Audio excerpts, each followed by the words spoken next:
Boa tarde, meus amigos.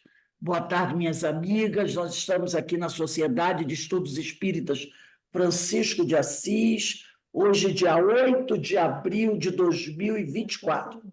Nesse horário, nas segundas-feiras, nós estudamos esse livro, O Livro dos Espíritos, publicação de Allan Kardec. Nós estamos estudando a parte segunda, capítulo 8, da emancipação da alma. Vamos dar continuidade hoje ao estudo da questão 455. Eu estou no 12º parágrafo do livro dos Espíritos, da questão 455, que é a questão que trata do resumo teórico do sonambulismo, do êxtase e da dupla vista. Mas antes de nós iniciarmos o estudo, né, vamos fazer a nossa prece de abertura. Pai amado, Pai de infinita misericórdia, justiça, estamos todos reunidos aqui, Senhor, em Teu nome, em nome de Jesus, em nome dos Espíritos amigos de Francisco de Assis, para mais uma tarde, noite de estudos. E te pedimos, ó Pai, que nos abençoe, que nos fortaleça, que nos auxilie, para que todos nós possamos continuar nossa tarefa, continuarmos as nossas atividades, e assim, Senhor, prosseguirmos, né, fortes, juntos, seguindo a vontade do Senhor, que é auxiliar aqueles que mais necessitam e buscar nossa autoevangelização. Que teu amor nos envolva hoje, agora e sempre, graças a Deus. Viu? Rápido aí, boa noite. Bem, hoje nós temos, né? Vamos receber aqui na nossa casa a nossa irmã Eni Sattler, trabalhadora do grupo Fraternidade Espírita Oswaldo Cruz. E ela vai fazer a segunda palestra do nosso painel espírita, que tem por tema, Denise. Denise? Espera aí um instantinho, gente. Deixa que eu pego no celular. Opa.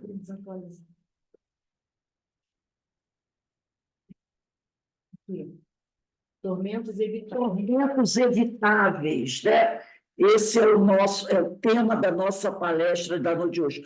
Tormentos evitáveis. Eu mandei o cartazinho para você, né? Para vocês. A expositora Eni Sattler, do Grupo Fraternidade Espírita Oswaldo Cruz, aqui de Petrópolis. Uma boa, ótima palestrante.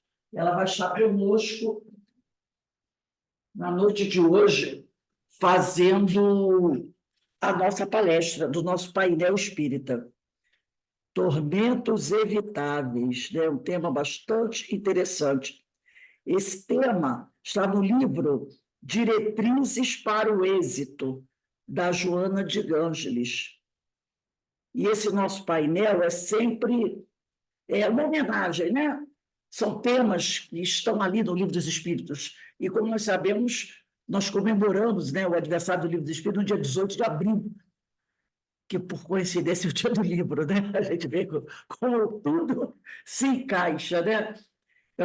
Então, esse painel espírita é comemorativo da publicação do Livro dos Espíritos. Então, vamos dar início aqui ao nosso estudo. Como eu falei, nós estamos estudando a questão 455 de O Livro dos Espíritos, estamos no 12º parágrafo, que começa assim: pelos fenômenos do sonambulismo, quer natural, quer magnético, nós já estudamos aqui o que é o fenômeno do sonambulismo natural e o magnético, a providência nos dá a prova irrecusável da existência e da independência da alma, e nos faz assistir ao sublime espetáculo da sua emancipação.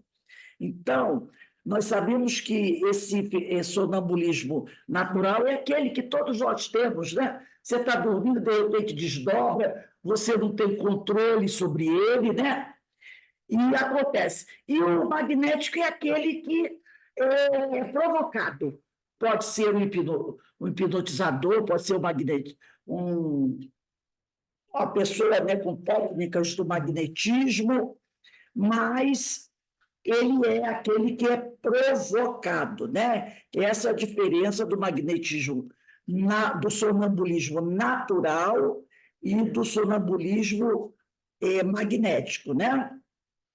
Esse natural ele se produz espontaneamente, o sonambulismo natural, independe de qualquer causa exterior conhecida, tá? Já o magnético, ele é provocado, né? Ele é aquele que é provocado, enquanto o natural, o magnetismo é espontâneo. Sempre bom a gente lembrar disso. Então, ele disse aqui, pelos fenômenos do sonambulismo, seja o natural, aquele que acontece naturalmente, deve estar dormindo e de repente acontece, ou do magnético, que é o induzido, a providência nos dá a prova irrecusável da existência e da independência da alma. Porque, através do sonambulismo, você prova que a alma existe. Não é que a alma existe. Porque o espírito ele se desdobra do corpo e vai fazer coisas. Né? O natural, então, pode até trazer alguns problemas, né?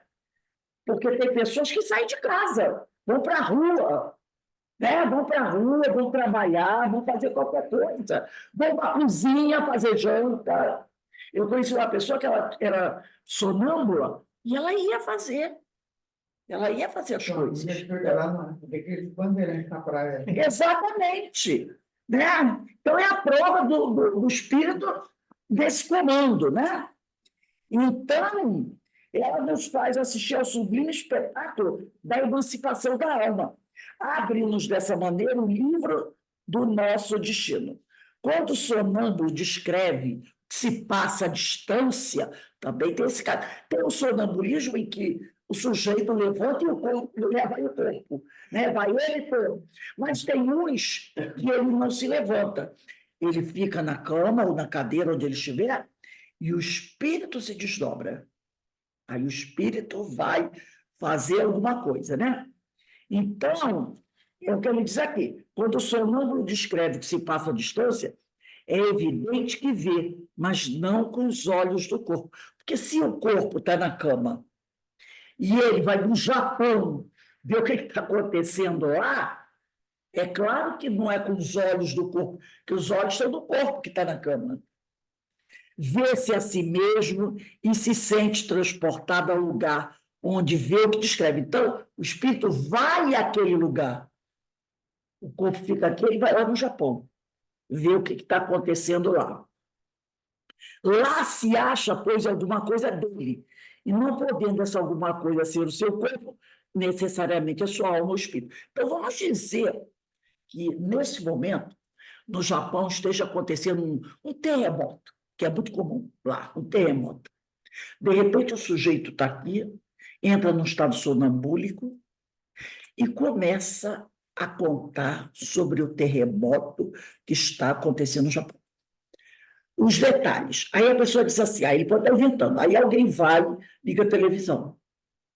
E na televisão está passando os fatos do terremoto. E ele está descrevendo aqui. Vamos dizer que a televisão está até no outro cômodo, não está no mesmo cômodo que é ele. Como é que ele sabe os detalhes do terremoto? Né? A prova que o terremoto está acontecendo está passando a televisão. É porque o espírito, a alma, está lá. E de lá ele conta o que está acontecendo. E o corpo que está aqui abre a boca e começa a falar. Entendeu? O corpo começa a falar, a boca começa a falar que eu sou, sai pelo corpo, pela boca do corpo. Mas ele está lá, né? Então ele diz aqui, vê-se a si mesmo, se sente transportado ao lugar onde vê o que descreve. Lá se acha, pois alguma coisa dele. Claro, tem alguma coisa dele lá. E não poder dessa coisa, essa vontade, o corpo está na cama, necessariamente a sua alma ou o espírito. Enquanto o homem se perde nas sutilezas de uma metafísica abstrata e ininteligível, em busca das causas da nossa existência moral, Deus cotidianamente nos põe sob os olhos e ao alcance da mão os mais simples e patentes meios de estudarmos a psicologia experimental.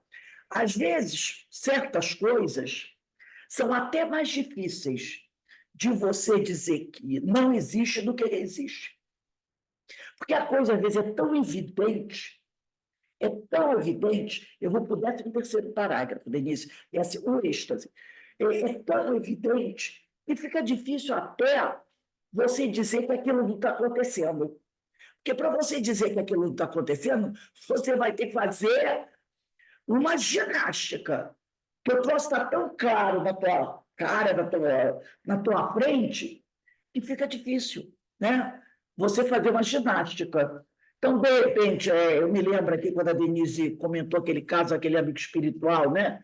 Foi parente de vocês, que trouxe uma mensagem. Você dizer que aquilo não é verdadeiro, você vai ter que fazer uma grande ginástica para dizer que aquilo não é verdade. Porque está tão patente ali o que aquela criatura está falando, né?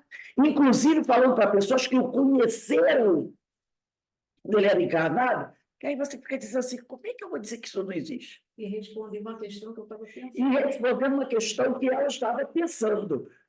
Então, é uma coisa assim bem difícil, né? Aí ele diz aqui, o êxtase é o estado em que a independência da alma com relação ao corpo se manifesta de modo mais sensível. O êxtase é uma coisa assim mais sensível. E se torna, de certa forma, palpável. No sonho e no sonambulismo, o espírito anda em giro pelos mundos terrestres. No êxtase, penetra em um mundo desconhecido. Então, quando você está no processo sonambúlico ou no sonho, né? Você, na realidade, está tratando de coisas aqui da Terra, muito aqui da Terra, muito nosso, né? Muito nosso. Já no êxtase é diferente. Você penetra em um mundo desconhecido, o dos espíritos etéreos. É uma coisa especial, com os quais entra em comunicação sem que, todavia, lhe seja lícito ultrapassar certos limites. Então, no êxtase, você vai a um mundo, você chega a um nível muito mais depurado, muito mais depurado. Tipo assim, aqui ainda não é o meu lugar. Mas, por um motivo, eu pude fazer uma brevíssima visita, mas ainda não é o meu lugar, né? Esse mundo etéreo, dos espíritos etéreos, né? Sem que, todavia, lhe seja lícito ultrapassar certos limites. Eu não posso ultrapassar certos limites. Porque, se eu os transpusesse totalmente, se partiriam os laços que eu prendeu o corpo. Então, se eu fosse participar totalmente desse mundo etéreo, celeste, eu teria que desencarnar. Cerca-o, então, resplandecente e desusado fulgor, inebriam-no harmonias que na terra se desconhecem. Indefinível bem-estar o invade, goza antecipadamente da beatitude celeste, e bem se pode dizer que pôs o pé no limiar da eternidade. Quer dizer, eles aproveitam um pouquinho o que é o mundo celeste, né? Tem uma provinha do que é aquilo. E isso dá para ele um incentivo, né? Oh, poxa, que legal, é muito legal, né? Então, você está com o livro dos Espíritos? Ela tá. Então, você se sente, sabe, num lugar especial, mas você sabe que não é dali. Você sabe que aquele não é o teu lugar, né? Então, no estado do êxtase, o aniquilamento do corpo é quase completo. Você fica quase com o corpo totalmente inerte. Fica ali somente, pode-se dizer, a vida orgânica, que é aqueles movimentos do corpo. Circulação sanguínea, coração que bate, né? Sente-se que a alma se lhe acha presa unicamente por um fio, que mais um pequenino esforço quebraria sem remissão. Então, o espírito fica quase totalmente desligado do corpo físico, mas não fica. Nesse estado, desaparecem todos os pensamentos terrestres, cedendo lugar ao sentimento apurado, que constitui a essência mesma do nosso ser imaterial. Inteiramente entregue a tão sublime contemplação, o estático encara a vida apenas como paragem momentânea. Considera os bens e os males, as alegrias grosseiras e as misérias deste mundo quais acidentes fúteis de uma viagem cujo termo tem a dita de avistar. Então, ele goza um pouco dessa vida, né, desencarnada, mas num outro nível, num nível superior. Continua Kardec. Dá-se com os estáticos o que se dá com os sonâmbulos. Mais ou menos perfeita podem ter a lucidez e o espírito mais ou menos apto a conhecer e compreender as coisas, conforme seja mais ou menos elevado. Muitas vezes, porém, há neles mais excitação do que verdadeira lucidez. Ou melhor, muitas vezes a exaltação lhes prejudica a lucidez. Às vezes o espírito fica tão encantado com o que ele está vendo, que isso faz com que ele fique mais exaltado e lúcido. Ele fica assim, né? E muitas vezes ele não para prestar muita atenção no que está acontecendo. Eu me lembrei aqui, não foi um caso de um êxtase, mas foi um caso de deslumbramento. Lembra quando, acho que era Eunice, a irmã da Betinha, não era Eunice e Zinda, não era? Uma delas chamava Eunice. Denise. Não tem memória. A memória. Eu só peguei o nome dela aqui. Aquela que viu a irmã se materializar. Eram duas irmãs, a Zinda e a outra, deixa eu ver aqui. Uma era a Zinda, está aqui até o nome dela. Eram duas irmãs, né? Uma era médium e a outra era pintora. Deixa eu ver aqui. Ai, meu Deus. Eu só queria pegar o nome dela para citar o que a gente vai falar aqui. Ai, meu Deus, deixa eu ver aqui, peraí. Alguém lembra aí do nome da outra irmã, gente? É As Virtudes do Consolador. Zinda e Eunice. Eunice. Eunice era pintora. E ela está numa sala e ela vê a irmã se materializando. E ela fica tão encantada, que depois ela fala assim, eu fiquei tão encantada que eu esqueci de pedir para minha irmã para ficar mais tempo ali, para dar tempo de eu pedir para a família acordar e vir assistir aquele espetáculo. Então, ela ficou tão em êxtase, podemos dizer, vendo a irmã se materializando, que a irmã se materializou e depois se desmaterializou muito rápido. E depois ela ficou assim, puxa vida, eu deveria ter pedido à minha irmã, a Betinha, para segurar um pouco mais a materialização, para que toda a família visse. Esse é o tal do... A pessoa fica tão assim, deslumbrada, que para deixar de pensar, de raciocinar. Por isso que eles aqui, muitas vezes, porém, há neles mais excitação do que verdadeira lucidez, ou melhor, muitas vezes a exaltação lhe prejudica a lucidez. A pessoa fica, às vezes, tão exaltada que deixa de raciocinar.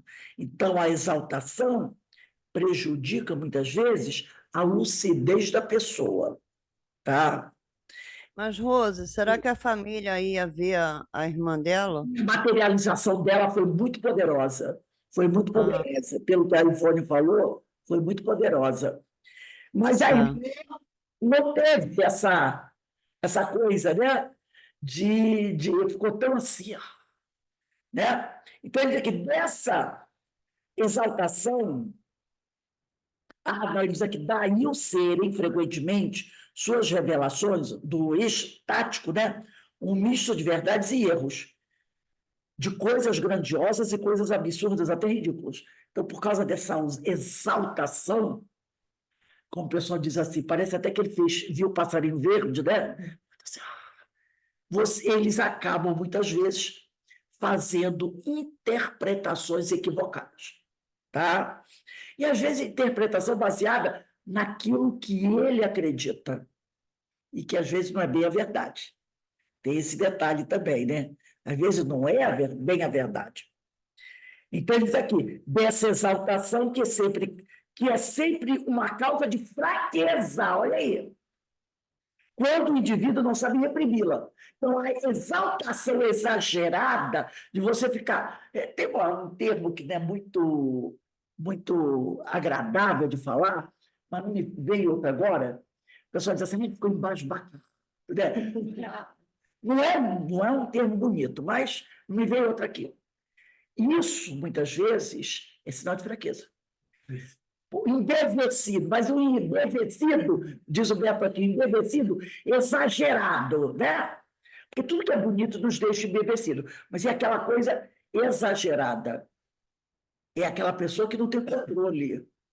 E aí essa pessoa pode se deixar levar. Né? Em tudo você tem que manter o controle. Em tudo. A gente tem que tomar muito cuidado com isso, né? Então, ele diz aqui, dessa exaltação, que é sempre uma causa de fraqueza, quando o indivíduo não sabe reprimi-la. Espíritos inferiores costumam aproveitar-se para dominar o estático, tomando com tal intuito aos seus olhos aparências que mais o aferram às ideias que nutre no estado de vigília. Então, por exemplo, você está aqui fazendo uma prece, né? Não quer dizer que o espírito não possa. Não quer dizer que você não mereça, mas que a espiritualidade não vai ficar triste se você duvidar, não vai. Por exemplo, a pessoa está aqui, de repente se materializa o espírito para ele e diz assim, eu sou Maria de Nazaré, vim te ajudar. Maria de Nazaré poderia? Se quisesse, sim. Aonde ela quisesse. Ela pode ir onde ela quiser, ela pode se materializar para qualquer espírito, por mais inferior, ela tem poder para isso. Mas eu, né, sabendo da minha situação, sei que Maria de Nazaré poderia vir até mim, mas eu posso botar um ponto de interrogação nisso. De pelo menos fazer uma análise com muito critério do que aquele espírito que diz que Maria de Nazaré, que é lindo, maravilhoso, está dizendo. E Maria de Nazaré não vai ficar incomodada com isso. É lindo, Maria de Nazaré, eu vou ficar assim, oh, meu Deus, Maria de Nazaré, mas peraí. Será que no momento eu estou em condições de ver Maria de Nazaré? Ou você está duvidando? E por que não? Os espíritos vão ficar chateados. Aí, ó, tudo bem. Aí eu sou Maria de Nazaré, tudo bem. Mas vamos ouvir com atenção e ver se o discurso é condizente com Maria de Nazaré. Se começar me dizendo coisas que exaltem a minha personalidade, eu posso dizer, não é Maria de Nazaré. Você é um espírito maravilhoso, você é uma filha, sabe aquelas coisas que você sabe que você não é? Começou por aí, você entendeu? Você já vai tomando cuidado. Agora, tem pessoas que não fazem isso. E olha, nenhum espírito superior se chateia se você duvidar e se você disser assim, eu vou prestar bem atenção no que ele está dizendo.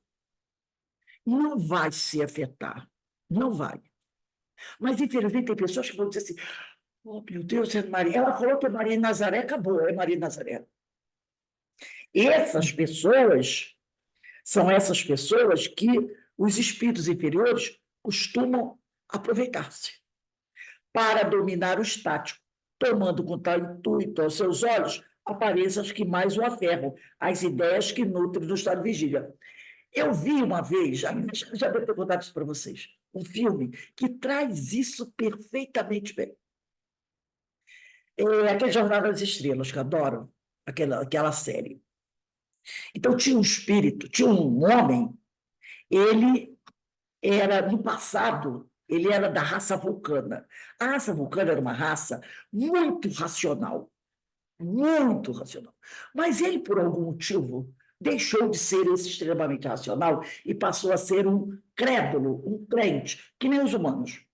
Um dia, fazendo uma viagem lá das naves dele, ele foi para o planeta. Nesse planeta, ele foi contactado num fenômeno de voz direta com um ser que dizia ser Deus. E ele ficou embevecido com todas as maravilhas que aquele ser que lá estava falou para ele, mostrou para ele, da história da humanidade. E ele saiu de lá, né? Credo. E esse ser que estava lá pediu a ele que ele trouxesse uma nave estelar. Ele volta e vai buscar o irmão dele, que era o Dr. Spock. Todo mundo sabe que é o Dr. Spock. E ele conta para o irmão tudo aquilo, dizendo que eles precisavam ir até lá, que eles tinham uma nave Enterprise, e que esse ser queria essa nave estelar. Né? E ele fala, e o capitão, o pessoal todo vindo da nave, né? Fica encantado com as revelações dele. E estão prontos para ir, vão até lá. Mas o irmão dele, que é o Dr. Spock, racional, pergunta assim, ele é Deus? Ele é Deus. Aí ele pergunta, por que Deus precisa de uma nave estelar para viajar pelo universo? Fez essa pergunta. Porque ele disse que eu preciso da nave estelar para viajar pelo universo. Mas ele mostrou tantas coisas maravilhosas que esse irmão dele, que era vulcano, mas tinha se tornado um incrédulo, um homem místico. E conforme ele conta para o pessoal da nave, todo mundo fica encantado. Não é Deus. Finalmente, chegamos no espaço, em ponta do espaço, que a ideia é essa, né? Viajar pelo espaço para encontrar coisas que estão onde o homem nunca esteve, encontra coisas fantásticas. Então, o pessoal da nave fica todo mundo. Será que chegamos ao ponto do universo onde Deus se localiza? É lá que Deus está, né? Porque aquela busca do homem por Deus, né? Onde será que Deus se localiza no universo? Então fica todo mundo animado. Aí o doutor Spock faz a pergunta: por que Deus precisa de uma nave estelar? E ele não é cristão, doutor Spock. Ele acredita que os deuses lá, vulcanos, não é dizer que ele não seja religioso, ele adora os deuses de Vulcano. Então, para nós, seria um pagão. Mas ele faz essa pergunta: por que Deus precisaria de uma nave estelar para viajar pelo universo? Ele não é o criador do universo? Por quê? Aí os outros ficam assim, né? Realmente, se ele é Deus, por que ele precisa de uma nave estelar para sair do planeta? Depois descobre que não era. Era um ser muito mau, inclusive, muito inferior, que se travestiu de um ser bom para enganar um crédulo, como esse que era o Spock. Entendeu o que está sendo aqui? Era alguém muito exaltado, muito crente. Ele saiu do extremo, esse homem, saiu do extremo de um crédulo total, de um incrédulo total para um crédulo, sabe, exagerado. Ele foi de um lado ao outro. E o espírito estava lá, que essa entidade era um espírito, é claro, né? Muito poderoso, que estava preso naquele planeta, preso naquela faixa vibratória, né? E ele queria alguma coisa para tirá-lo de lá. Caso ele ia dominar aquela nave, ia vir com a nave, né? Então, ele diz aqui, dessa exaltação, que é sempre uma causa da fraqueza, desse homem, foi uma fraqueza dele, a exaltação. Quando o indivíduo não sabia reprimi-la, espíritos inferiores costumam aproveitar-se para dominar o estático, tomando com tal intuito aos seus olhos aparências que mais o aferram, as ideias que nutrem no estado de vigília. Então, esse irmão dos pode sair pelo mundo que ele queria encontrar Deus. Ele queria encontrar Deus. E esse era o sonho dele, de encontrar Deus, entrar em comunhão com Deus. E esse espírito percebeu isso, o atraiu até lá e o convenceu que era Deus. Então, são espíritos aí. Acreditou naquilo que ele queria acreditar. Ele acreditou naquilo que ele queria acreditar. Foi o que o espírito fez. Aproveitou-se dele, né? Tomando com tal intuito aos seus olhos aparências que mais o aferram às ideias que nutrem do estado de vigília. Há nisso um escolho, quer dizer, uma dificuldade, mas nem todos são assim. Cabe-nos tudo julgar friamente e pesar-lhe as revelações da balança da razão. Não quer dizer que todo estático seja facilmente dominado, não. Mas é preciso, como ele diz aqui, cabe a nós julgar friamente. Olha a palavra que Kardec coloca. Julgar friamente. Friamente. E pesar-lhes as revelações na balança da razão. Isso é bom a gente sublinhar. Espírito não vai ficar chateado se ele enviar uma revelação através de sonâmbulo e você disser assim, vamos parar para analisar, como disse Kardec, friamente, e pesar as revelações na balança da razão, foi o que o Dr. Spock fez. Por que Deus precisa de uma nave estelar? Então, e os espíritos não vão ficar chateados, vão muito, pelo contrário, vão gostar. Vão ver que nós estamos realmente aprendendo com as lições que eles trazem para a gente. A emancipação da alma, emancipação é projeção do corpo espiritual, né? A emancipação da alma se verifica, às vezes, no estado de vigília. Você não precisa estar dormindo para desdobrar. Você pode estar aqui e, de repente, você desdobra. É o caso de Eurípides Barçanufo, né? E produz o fenômeno conhecido pelo nome de segunda vista ou dupla vista, que é a faculdade graças à qual quem a possui vê, ouve, sente, além dos sentidos, dos limites dos sentidos humanos. Percebe-o que existe até onde estende a alma a sua ação. Quer dizer, dependendo do grau evolutivo do espírito, dependendo da pulseirinha da Vera, né? Vê, por assim dizer, através da vista ordinária e como por uma espécie de miragem. No momento em que o fenômeno da segunda vista se produz, o estado físico do indivíduo se acha sensivelmente modificado. Ele está em estado alterado de consciência, está no transe. O olhar apresenta alguma coisa de vago.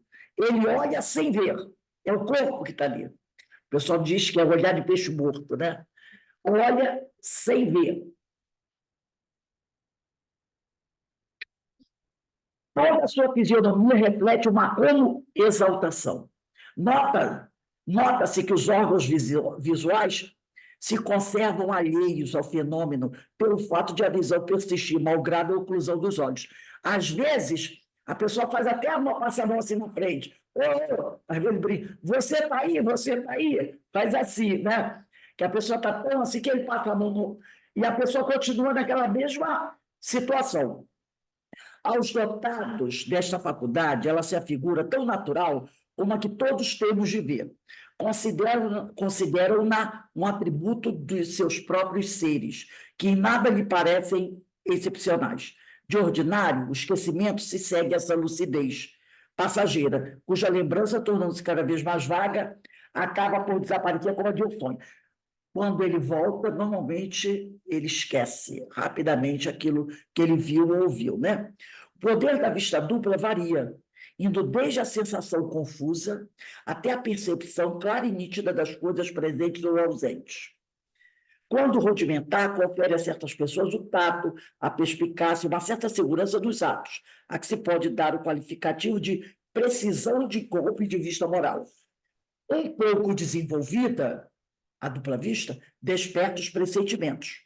Mais desenvolvida, mostra os acontecimentos que deram ou estão para dar-se. Então, ela tem gradação, essa dupla vista. Tá? O sonambulismo natural e artificial, o êxtase e a dupla vista são efeitos vários ou de modalidades diversas de uma mesma causa. Esses fenômenos como os sonhos, estão na ordem da natureza. Tal a razão porque hão existido em todos os tempos. Em todos os tempos aconteceu isso. Já existiam os oráculos daquela época, né? As pitonisas. Tal a razão. Aí o pessoal diz assim, aí lá no interior, o pessoal diz assim, ele tem visão, né? E vai lá falar com Dona Maria, que Dona Maria tem visão. O pessoal costumava falar assim, né? Tal a razão porque hão existido em todos os tempos. A história mostra que foram sempre conhecidos.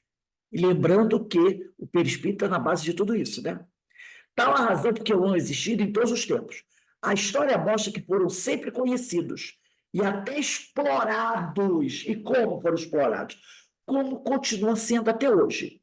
Desde a mais remota antiguidade. E neles se nos depara a explicação de uma imensidade de fatos que os preconceitos fizeram concedidos por sobrenaturais.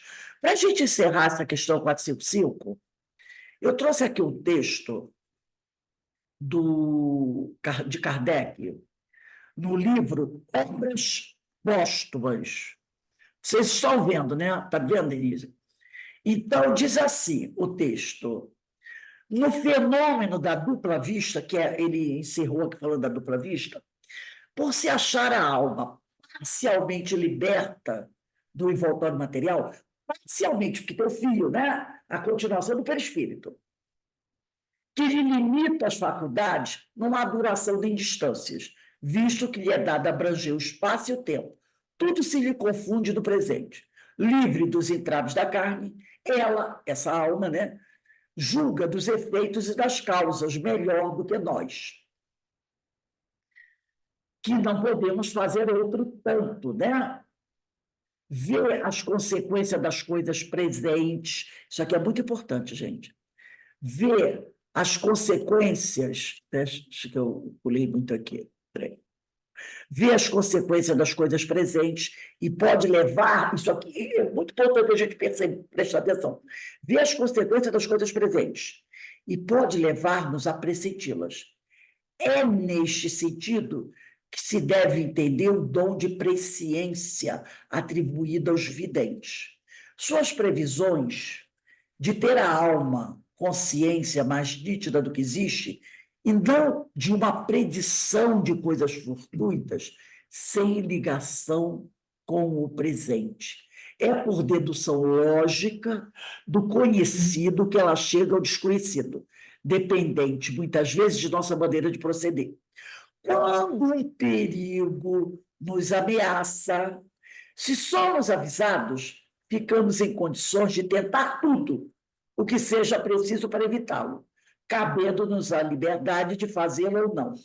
Em tal caso, o vidente tem diante de si um perigo que se nos acha oculto. Então, o vidente viu alguma coisa que vai acontecer com a gente, mas a gente não sabe. Aí o vidente assinala, indica o meio de afastá-lo, pois, de outro modo, o acontecimento segue seu curso.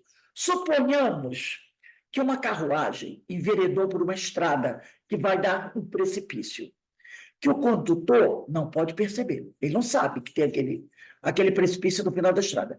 É evidente que, se nada ocorrer que a desvie, essa carruagem ali se precipitará.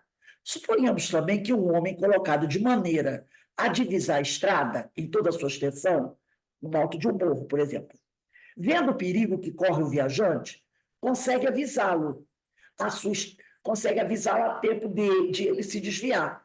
O perigo estará conjurado, quer dizer, estará evitado.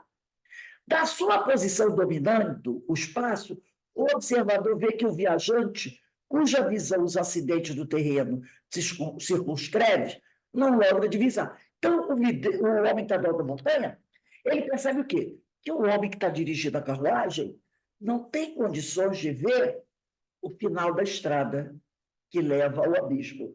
Tá? Aí ele diz aqui, pode ele ver, o vidente, se uma causa fortuita obstará a queda do outro. Conhece, então, previamente o que se dará e prediz o acontecimento.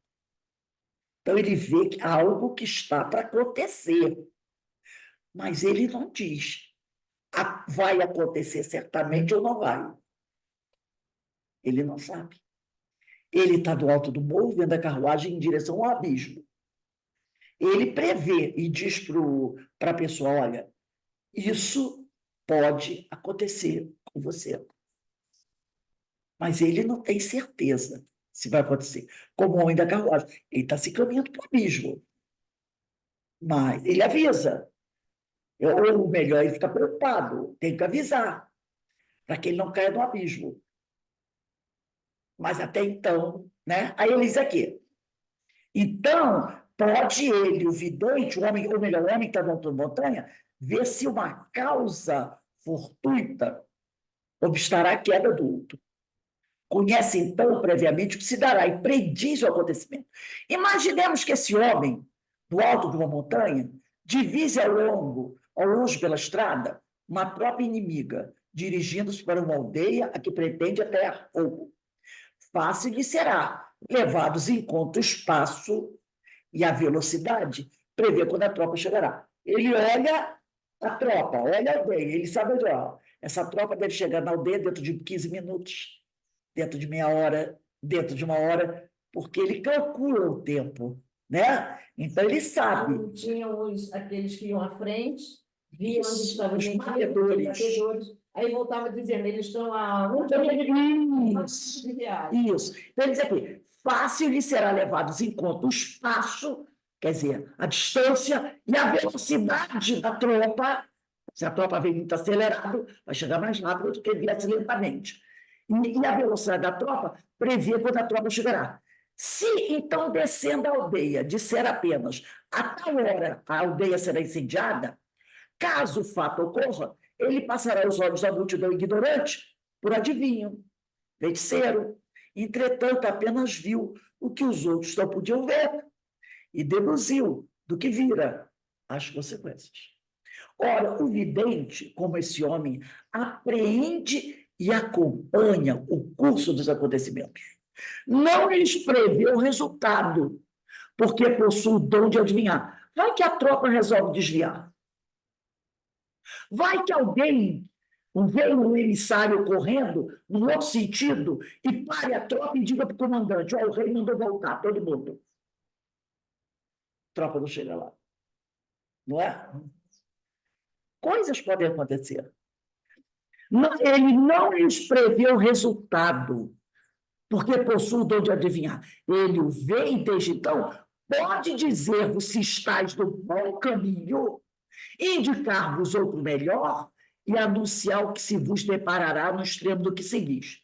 É para vós o fio de Ariadne, mostrando a saída do labirinto, né? Então, ele mostra aí a saída do labirinto, mas ele não pode dizer com certeza. É igual Judas. Jesus disse assim, vá e faças o que você acha que deve fazer. Mas Jesus não podia, não tinha certeza absoluta que Judas faria, porque ele podia mudar de ideia. Ele podia, na hora que ele levantou a mão para bater na porta do templo, parar a mão e disse assim, peraí, o que eu estou fazendo? Virar as costas e ir embora. Então, quando Jesus dissesse para ele, vai, faz o que quer dizer, ele poderia dizer, não, mestre, eu já desisti, não vou fazer. Não vou fazer, não. Porque senão seria determinismo. Ele nasceu para trair Jesus. Não, ninguém merece isso, né? Estava no livre-arbítrio dele fazer a escolha. Jesus tinha quase certeza que ele faria, pelo modo como ele vinha agindo e pensando. Jesus sabia, mas ele podia não fazer. Ele podia não fazer. Até o último momento, ele tinha o jogo da vida dele na mão. O jogo da vida dele estava na mão dele. O destino da vida dele estava na mão dele e não na mão de Jesus. Na mão dele. Vamos dar uma olhadinha na questão 243 e 243A de O Livro dos Espíritos. Parte segunda, capítulo 6 da Vida Espírita. 243. Essa questão faz parte dos mundos transitórios, né? Vamos lá, 243. Lê aqui, Beto, 243. A pergunta. É o Beto de Petrópolis. Os espíritos que 243. 243. Você está no 243A. Perdão. E o futuro? E o futuro dos espíritos o conhecem? Ainda isso depende da elevação que tenham conquistado. Muitas vezes, apenas um entrevento, porém, nem sempre lhe é permitido revelar. Quando o vem, parece-lhes presente. À medida que se aproxima de Deus, tanto mais claramente o espírito descortina o futuro. Depois da morte, a alma vê e aprende, num golpe de vista, suas passadas migrações, mas não pode ver o que Deus lhe reserva. Para que tal aconteça, preciso é que, ao cabo de múltiplas existências, se haja integrado nele. Se integrado nele, está em comunhão total com Deus. Nós já falamos na aula de sábado a diferença entre fidelidade a Deus e comunhão com Deus. Fidelidade a Deus é quando você sabe o que precisa fazer. Eu sou fiel a Deus, eu sei, baseado nos ensinos de Jesus, o que eu preciso fazer e vou fazer. Isso é fidelidade a Deus. Sempre precede a comunhão. A comunhão com Deus é essa integração total com Deus. Então, o único espírito que nós conhecemos na Terra que teve uma comunhão total com Deus foi Jesus. Fiéis a Deus, vários deles. E tanto fizeram o que tinham que fazer. Então, ele diz aqui, para que tal aconteça, é preciso que, ao cabo de múltiplas existências, se haja integrado nele, esteja em comunhão total com Deus. Beto aí do Rio, Beto agora, lê a 243A. Alberto. Tá. Bom. 243. Espera aí um minuto. 243A. Então, vamos lá. Silvio, peraí, gente, só. Deixa eu Os botar aqui. espíritos Gilberto, que alcançaram a perfeição absoluta têm conhecimento completo do futuro? O caso de Jesus, né? Perfeição absoluta. É relativa, né? Acho que absoluta, não sei. Olha o Vamos que ele ver. diz aqui. Tem conhecimento completo do futuro, é a pergunta de Kardec. Completo não se pode dizer. Por isso que só Deus é soberano Senhor e ninguém pode igualar. Reparou? Quando eu falei de Judas, completo não se pode dizer. Por isso que só Deus é soberano, Senhor, e ninguém pode igualar. Então, conhecimento completo. Alberto, desliga o teu microfone, por favor. Porque aí dá interferência. Completo, não. Porque ele diz aqui, na 243, ele diz assim, à medida que o espírito se aproxima de Deus, vai se tornando um espírito muito, muito elevado, tanto mais claramente o espírito descortina o futuro. Descortinar é ver o quê? Mais claramente. Denise? Está passando mal? Quer ver mais claramente. Ver mais claramente. Agora, ter conhecimento completo do futuro, não. Porque só Deus é soberano Senhor e ninguém pode igualar. Se alguém tiver conhecimento completo, é o próprio Deus. Aí vai rivalizar com Deus, Então, continua. Ô, Rose, Oi. nesse aspecto, para mim, essa informação é nova, porque eu imaginava que Jesus pudesse ter previsão do futuro. Porque, por exemplo, um exemplo só, Aí está o texto aqui, a resposta dos espíritos diz que não, só Deus. Mas, por exemplo, quando João, escreve Apocalipse, que foi uma visão que ele teve, dos sonhos, que foi Jesus que praticamente instruiu ele para escrever aquilo, Ele tem uma previsão futura de muita coisa no Ele Apocalipse. vê, ali ele foi em êxtase, ele viu os fatos, mas Então, deveriam ser modificados. Ele viu as guerras, mas a decisão dos homens poderia fazer com que elas não acontecessem. Ele viu ah, que sim, estava no sim. andamento, mas poderia se modificar algumas decisões. Olha 243, vamos analisar a questão 243, que o Beto aqui leu. Ele diz assim, e o futuro, os espíritos o conhecem? Ele diz, ainda isto depende da elevação que tenho conquistado. Muitas vezes apenas o entreveem, porém, nem sempre lhes é permitido revelá-lo. Veem o que a grande, foi o que ele falou antes, no texto, o Kardec, do homem do alto da montanha. Apenas o entreveem, porém, nem sempre lhes é permitido revelá-lo. Quando vem, parece-lhes presente. À medida que se aproxima de Deus, tanto mais claramente o espírito descortina o futuro, vai percebendo as coisas que têm muitas chances de acontecer. Depois da morte, a alma vê e apreende num golpe de vista suas passadas migrações. As passadas ele pode ver a verdade, tá? Mas não pode ver o que Deus lhe reserva. Prestou atenção? Não pode ver o que Deus lhe reserva. O que Deus nos reserva, não pode ver. Por quê? Senão, muitas vezes, você faria o quê? Ah, não, de jeito nenhum. É isso que Deus reservou para mim? Quer dizer que para eu alcançar aquilo bom, eu vou ter que atravessar esse rio cheio de crocodilo? Nada disso, eu prefiro ficar sentado aqui. Fico admirando. Não é assim? Então, não pode ver o que Deus lhes reserva.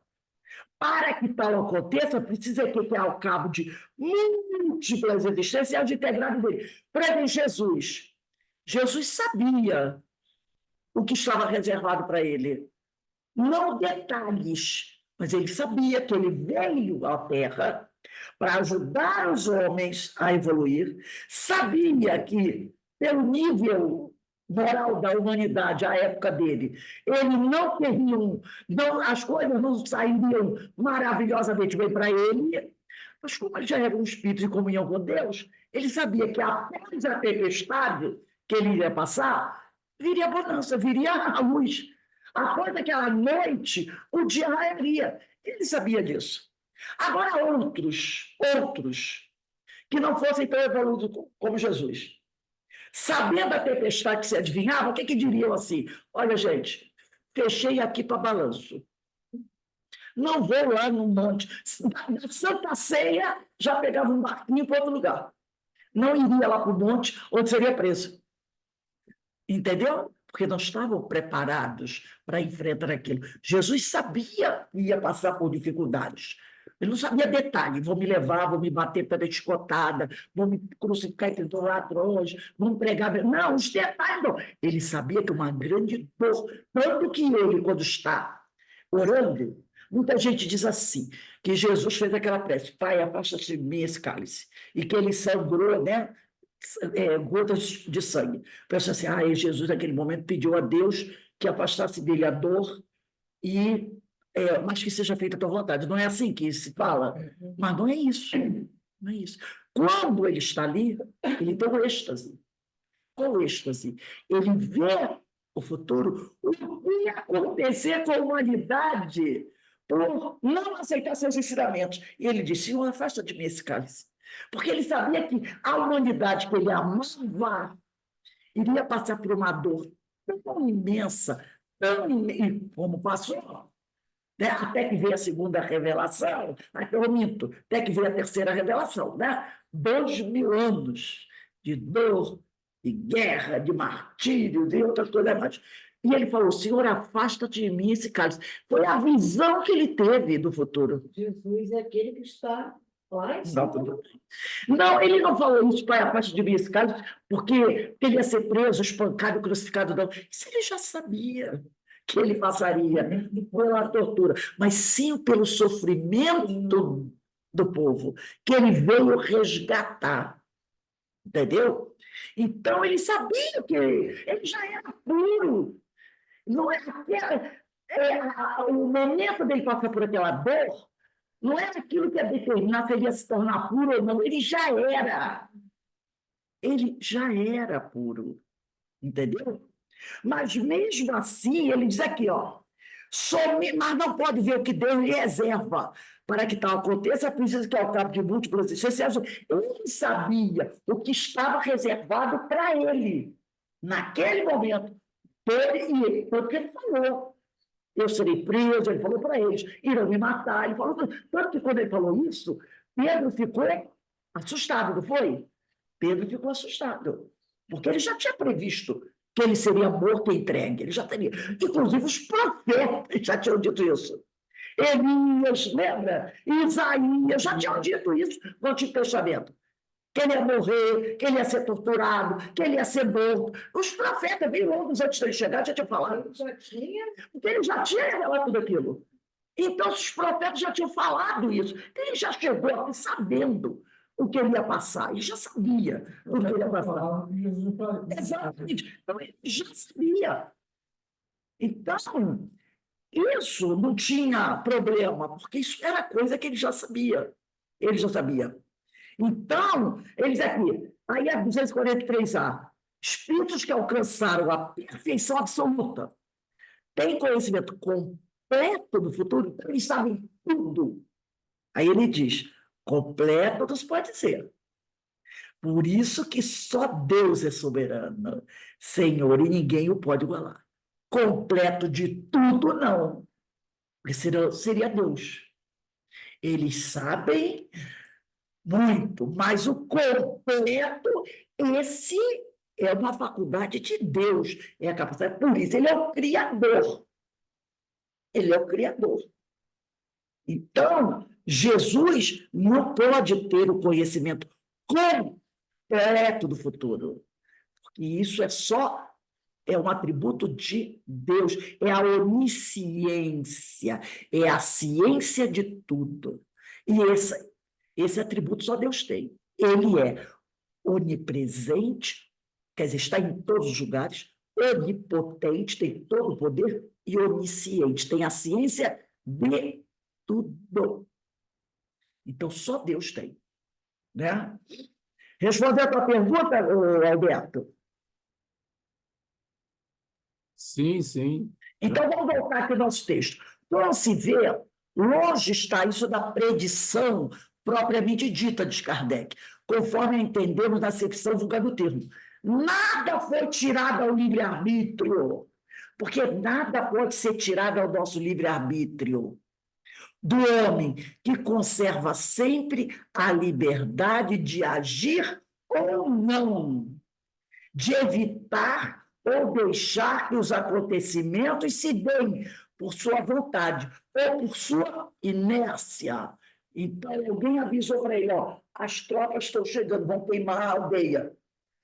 Deixa eles virem. Ou então diz assim, gente, vamos cair fora daqui que os caras vão chegar e vão matar a gente. Você tem duas decisões. Ou então diz assim, ó, vamos nos armar e vamos resistir à tropa. Então, você tem o livre-arbítrio de tomar a sua decisão. Indica-se-lhe o meio de chegar ao fim, cabendo-lhe utilizá-lo. Supondo submetido aí, ó, a uma fatalidade inexorável com relação aos menores acontecimentos da vida, é despojar o homem, né, do seu mais belo atributo, a inteligência. Então, o vidente chega para você e diz assim, amanhã vai acontecer isso com você. Ele está despojando você do seu maior atributo, a inteligência. Eu poderia dizer, então vou dar um jeito de não deixar... Pode ser até que aconteça, que o que você vai fazer não consiga evitar totalmente, mas pode ser que evite. Ou acontece só a metade. Por exemplo, as chuvas aqui, né? O cara tem uma loja, alguém está lá, Deus, não, vai chover muito, e os caras acertam, né? Vai cair um pedaço violento, vai inundar toda a rua do Imperador. O lojista pode dizer assim, vai nada, a loja dele é inundada. Ou então diz assim, vou botar um protetor da porta. Mas vai comprar só um de 1 metro. Entra, cai, sobe 1,5 metro. Ele evita 1 metro, vai entrar água. Ou então faz a conta em euros, estou botando quase 10 metros na porta. Esse água não vai entrar. Então, depende. A chuva vai ser. Agora, você pode evitar ter o prejuízo. Você pode deixar o prejuízo acontecer. Você pode ter só metade do prejuízo, quis economizar, botou uma portinha pequena, ou você pode ser muito previdente, bota uma de 10 metros. Nada vai te prejudicar. É o que ele diz aqui. Então, tirar do homem esse atributo que é a inteligência é assimilá-lo ao bruto. O vidente, pois, não é um adivinho. E muita gente chama de adivinho, né? É um ser que percebe o que não vemos. É para nós o cão do cego. Nada disto há, portanto, que se contrapõe aos desígnios da providência, quanto ao segredo do nosso destino. É ela própria quem nos dá um guia. Tal ponto de vista de onde se deve considerar o conhecimento do futuro, por parte das pessoas dotadas de dupla vista. Se fosse fortuito esse futuro, se dependesse do aqui se chama acaso, se nenhuma ligação tivesse com as circunstâncias presentes, nenhuma clarividência poderia penetrá-lo, e nenhuma certeza, nesse caso, ofereceria qualquer previsão. O vidente, referimos-nos ao que verdadeiramente o é, o vidente sério, né? O vidente sério. E não charlatão que simula sê-lo, o verdadeiro vidente não diz o que o vulgo denomina buena dicha, quer dizer, adivinhações. Ele apenas prevê as consequências que decorrerão do presente. Nada mais e já é muito. Então, ele vê o que a gente está fazendo e prevê as consequências. Algumas não precisam nem ser muito vidente, né? Algumas consequências, até nós que não somos videntes, deduzimos, né? Você vê um companheiro numa situação, você já até deduz, olha, sei não, né? Se você não tomar cuidado, algo ruim pode acontecer com você. Não precisa nem ser muito. Outros, né? A pessoa prevê, olha, meu amigo, toma cuidado, vai mais devagar, né? Não vai por esse caminho, faz assim, porque isso pode não dar certo, pode algo ruim acontecer com você. Então, o vidente verdadeiro, ele fala assim, ele não prevê, vai acontecer com você com certeza, porque ele não pode. Você tem o livre-arbítrio, e como nós temos o livre-arbítrio, nós podemos mudar o nosso destino, mudar a nossa caminhada. Né? Quantas vezes a pessoa está em casa, eu tenho que pegar o avião, tenho que pegar o avião, tenho que pegar o avião de qualquer maneira. Aí, de repente, quando ele vai sair de casa, ele... Não sei. Vou esperar um pouquinho, eu vou amanhã. Aí o avião cai. Alguma coisa deu aviso a ele. Alguma coisa. Ele poderia ter dito, isso é besteira, isso é crendice, e foi. Ou então, né? Parece assim, não, eu vou dar atenção às minhas intuições. Isso é uma coisa que a gente tem que aprender a fazer, né? Prestar mais atenção às nossas intuições, porque a intuição é sempre um aviso de alguém que gosta da gente. A intuição é aquele grande amigo, tá? E que não falha. Pelo menos para te deixar assim, atento. Então, o vidente é esse. Ele não pode dizer o teu destino fechado e lacrado. Com certeza absoluta vai. Não. Nós temos o livre-arbítrio. E você pode mudar de ideia, de repente, para o bem ou para o mal. Né? Para o bem ou para o mal. Esse é o direito nosso. Então, não tem essa coisa de que eu vou acreditar, eu vou lá na mulher que joga búzios, da cartomante, naquela que joga carta, né? Aquela que tira um papelzinho lá, não sei o quê, porque o que ela diz é batata. Um dia a batata está podre. Né? Então, ninguém tem esse poder. Ninguém. Só Deus. Nós temos o livre-arbítrio. E nós podemos mudar, né? mudar esse caminho. Nem Jesus pode ter ciência completa de tudo, senão ele seria Deus. Então, é muito interessante a gente analisar, às vezes, esses textos assim, para a gente tirar da cabeça algumas ideias que a gente tem, né? Que às vezes a gente acha.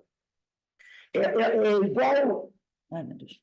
É igual o dito milagre, que a gente acha que existe milagre. Ah, milagre não existe. Milagre não existe. Né? Da mesma maneira, Deus pode Jesus pode nos dar a vida, devolver a vida. Não, ele não pode devolver a vida. Não pode devolver a vida de ninguém. Depois que o laço é cortado, esse laço, obrigada, que liga o espírito ao corpo, nem está lá, tem uma passagem no Evangelho. Eu gosto que diz, nem o filho tem esse poder. Se tivesse, seria Deus. Né? E Deus não vai fazer isso, porque ele estaria derrogando a lei dele. Estaria derrogando a lei dele, a lei é perfeita. Então, gente, semana que vem, nós vamos estudar vamos para o capítulo 9, da intervenção dos espíritos no mundo corporal.